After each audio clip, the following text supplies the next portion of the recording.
سلام علیکم.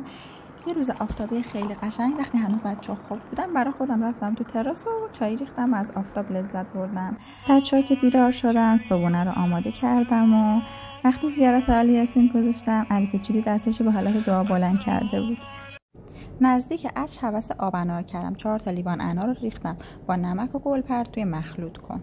به این صورت آبشو گرفتم، لواشک انار رو ریختم کف لیوانم، بعد آب انارم رو از صافی رد کردم و تمام. اینجا علی داره صحنه سازی میکنه که داداشش رو مقصر جلوه بده. فقط نگاه کنید چی کار میکنه.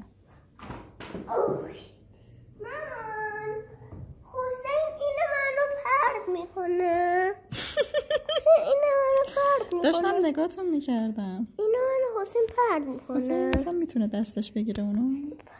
9:30 بچه‌ها رو خوابوندم. تنها بودم. اول آشپزخونه رو مرتب کردم و چون تو یخچال ساندویچ داشتیم دیگه شام درست نکردم. چای دم کردم و چون تنها بودم فقط یه پیمونه ریختم. خیلی وقت بود که فیلم ندیده بودم. زدم فیلم تسخیر در ونیز رو انتخاب کردم. تم فیلم ترسناک بود. من برقا رو خاموش کرده بودم که بچه‌ها بیدار نشن. خلاصه فیلم قشنگی بود. حتما ببینیدش. خدافظ.